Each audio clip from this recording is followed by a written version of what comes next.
Shalom dan selamat pagi saudara-saudari yang dikasihi dalam nama Tuhan Yesus Kristus, dan selamat bertemu kembali dalam ibadah renungan pagi kita pada pagi hari ini. Nah, kita memuji Tuhan karena kita masih berkesempatan untuk bersama-sama lagi, terlebih untuk kita merenungkan kebenaran firman Tuhan. Nah, untuk itu saudara, saya ingin mengajak kita bersama untuk berdoa. Jadi saya pimpin kita dalam doa. Tuhan Bapa di surga, kami naikkan pujian, syukur, dan terima kasih kami kepada Tuhan karena sepanjang malam ini kami dapat beristirahat dengan baik. Lalu kami bangun pagi hari ini, kami merasakan kesehatan yang baik, kekuatan yang Tuhan berikan untuk kami. Terima kasih untuk hari ini yang Tuhan sediakan untuk kami. Jadi kami bersyukur karena Tuhan selalu setia menopang hidup kami. Terima kasih Bapa, di dalam nama-Mu Tuhan Yesus Kristus kami sudah berdoa. Amin. Nah saudara, sebelum kita mendengarkan dan membaca sedikit daripada bagian firman Tuhan pada pagi hari ini, jadi saya rindu untuk membangkitkan semangat saudara-saudari untuk bangun pada pagi hari ini. Kita bersama-sama menyembah Tuhan dengan penyembahan.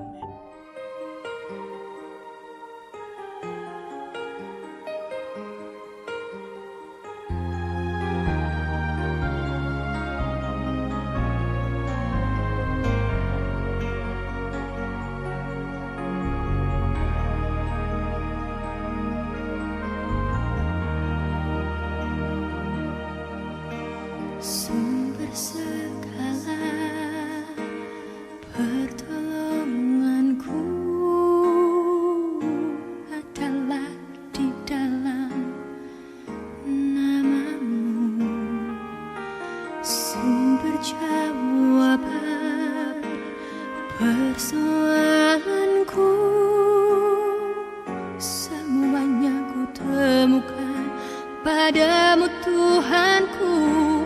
Di saat hatiku berseru memanggil nama-Mu, Kau menyelamatkanku. Ku dapat semua yang ku perlu dari-Mu Bapa-Ku, sebab ku tahu ada kuasa dalam nama-Mu.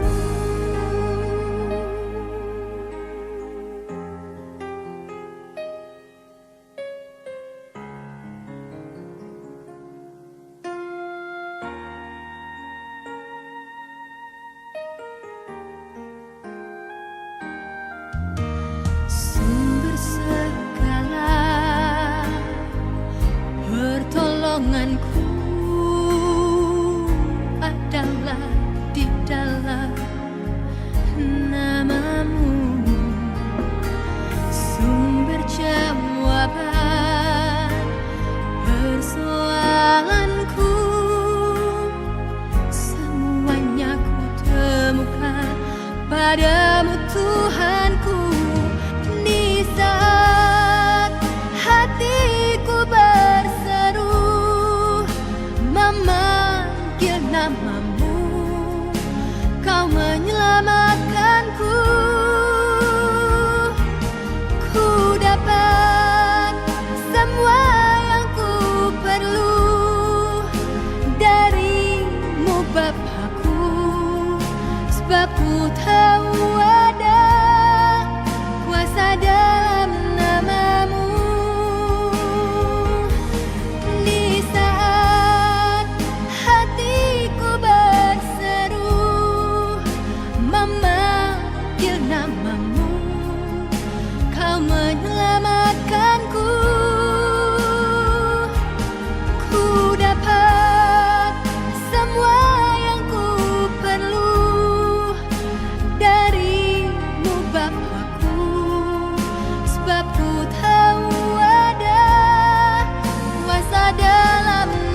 Haleluya, haleluya, puji Tuhan.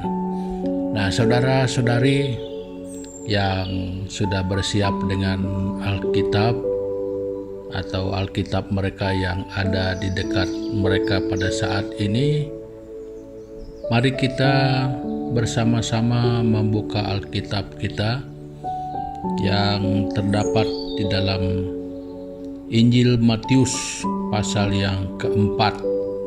Kita membaca ayat yang ke-18 dan yang ke-19. Begini bunyinya, dan ketika Yesus sedang berjalan menyusur danau Galilea, ia melihat dua orang bersaudara, yaitu Simon yang disebut Petrus dan Andreas, saudaranya. Mereka sedang menebarkan jala di danau, sebab mereka penjala ikan. Yesus berkata kepada mereka, "Mari, ikutlah aku, dan kamu akan kujadikan penjala manusia." Nah, di sini kita melihat Simon dan Andreas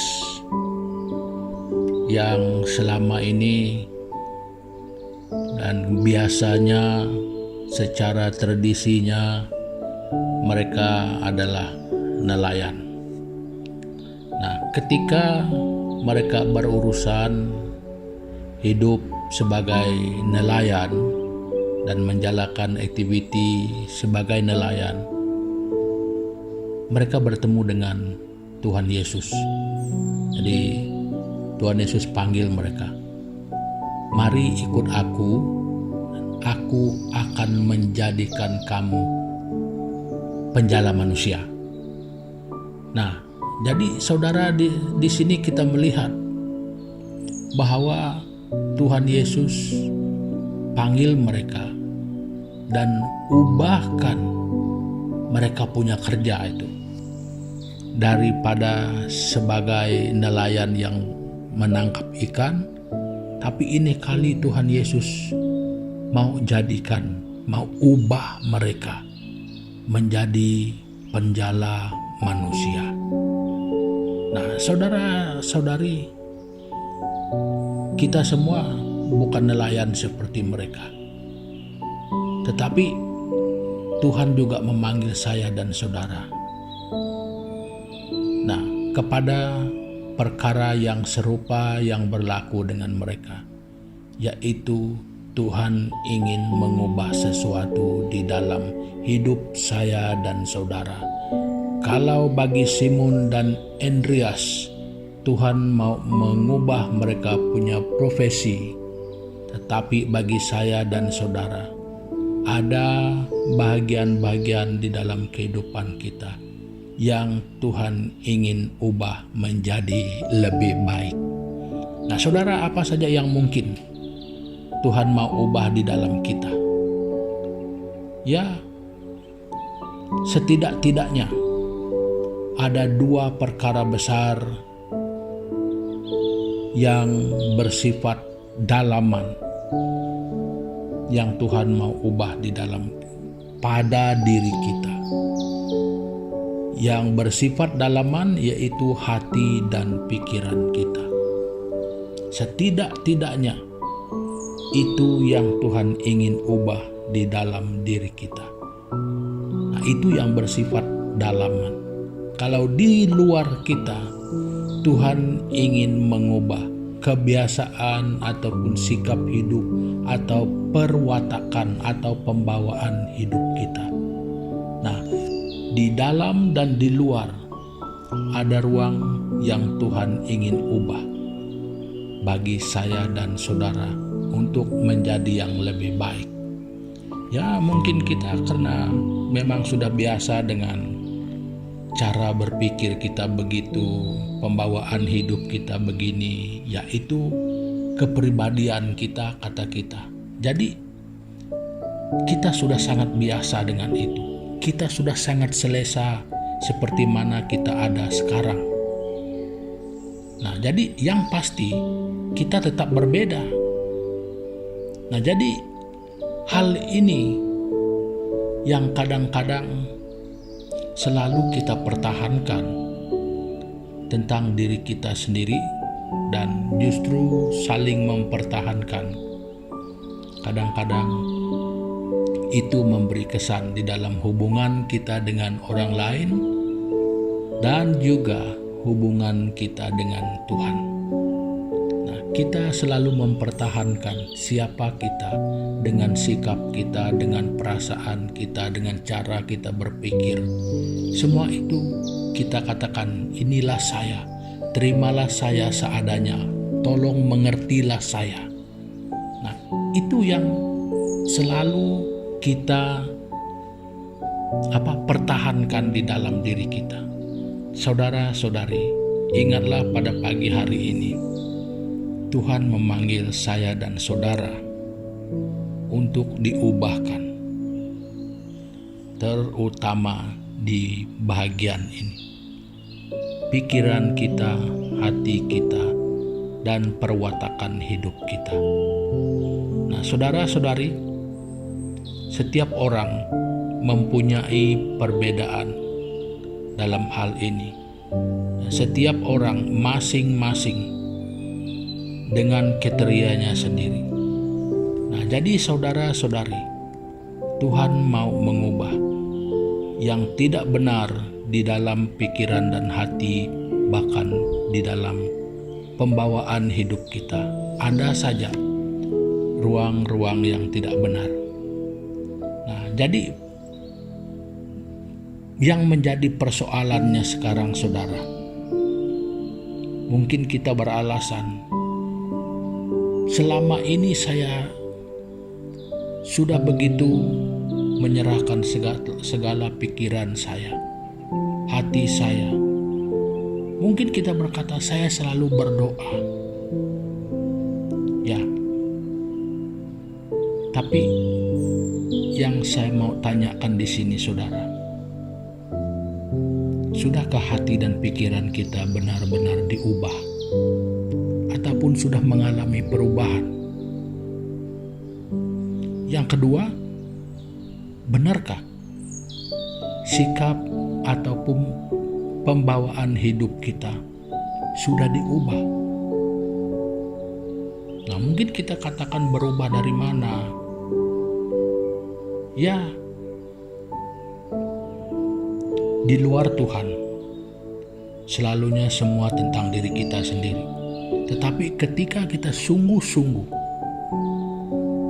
menyerahkan diri kepada Tuhan untuk Tuhan mengubah kita, makanya ada sesuatu yang daripada Tuhan itu di dalam kebenarannya akan menjadi sikap hidup kita.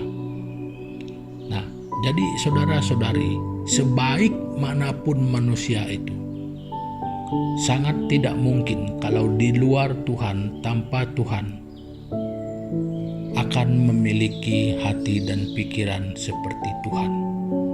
Maksud saya, yang sudah diubah. Karena yang utama di dalam dan merupakan ciri khas hati yang sudah diubah, pikiran yang sudah diubah, adalah hati dan pikiran yang memiliki kasih. Nah, demikian juga dampak ataupun kesan daripada hati dan pikiran yang sudah diubah akan menyatakan, akan menunjukkan perwatakan sikap hidup sebagai buah daripada kebenaran yang tumbuh dari dalam itu. Nah, itu saudara. Jadi apakah benar hal ini sudah berlaku di dalam pikiran, hati, dan perwatakan hidup kita? Jadi kalau belum, saudara, apakah engkau orang yang baru mendengar ataupun engkau orang yang sudah lama menjadi Kristen? Sekali lagi saya katakan, dengarlah, Tuhan memanggilmu supaya engkau diubah. Jangan hanya datang kepada Tuhan, tetapi tidak merelakan Tuhan untuk mengubah kita. Jadi banyak orang keliru, hanya mendengar panggilan Tuhan dan datang kepada Tuhan. Tetapi ketika datang kepada Tuhan, tidak menyerahkan hati dan pikirannya untuk diubah oleh Tuhan, untuk dibentuk oleh Tuhan. Ya sama, biar seumur hidup menjadi orang Kristen, ya tetap sama. Karena hati dan pikiran itu belum diubahkan. Jadi saudara-saudari, mari kita selidiki diri kita. Mari kita lihat di dalam diri kita. Apakah benar saya dan saudara sudah diubah, telah pun mengalami perubahan, ataupun belum mengalaminya. Jadi saudara-saudari, mungkin selama ini engkau hanya datang kepada Tuhan, tetapi engkau belum mengalami perubahan. Kenapa? Engkau belum membenarkan Tuhan untuk mengubah hatimu, pikiranmu. Jadi saudara-saudari, kiranya engkau mendengar pada saat ini, buatlah keputusanmu. Jadilah orang yang bijaksana, jadilah orang yang rendah hati. Mendengar panggilan Tuhan, datang kepadanya, beri hatimu, beri pikiranmu, supaya diubah, dibentuk oleh Tuhan, menjadi yang lebih benar, bukan hanya baik, tetapi benar oleh karena kebenaran di dalam Yesus Kristus sendiri. Nah, saudara-saudari, untuk menyimpulkan apa yang saya ingin katakan pada pagi hari ini, saudara. Jadi sebagai penutupnya, mari kita membuka Alkitab kita di dalam 2 Korintus pasal yang ke-5. Kita membaca ayat yang ke-17 yang berbunyi begini. Jadi siapa yang ada di dalam Kristus, ia adalah ciptaan baru. Yang lama sudah berlalu, sesungguhnya yang baru sudah datang. Nah, Alkitab menyatakan bahwa buktinya seseorang itu menjadi Kristen ataupun orang yang sungguh-sungguh percaya kepada Tuhan Yesus Kristus, dia adalah ciptaan baru. Yang lama itu sudah berlalu dan yang baru itu sudah datang. Itu berarti satu perubahan, transformasi sudah berlaku di dalam hidupnya. Nah, jadi saudara-saudari, perkongsian firman Tuhan pada pagi hari ini sampai di sini dulu. Jadi untuk mengakhiri dan menutup pertemuan kita pada pagi hari ini, mari kita bersama-sama berdoa. Tuhan Bapa di surga, terima kasih Tuhan Yesus. Dan pada pagi hari ini Bapa, kami berdoa, kami mohon keampunan daripada Tuhan. Mungkin selama ini kami silap. Kami dengar Tuhan panggil, kami datang kepada Tuhan, tetapi kami tidak menyerahkan hati dan pikiran kami kepadamu.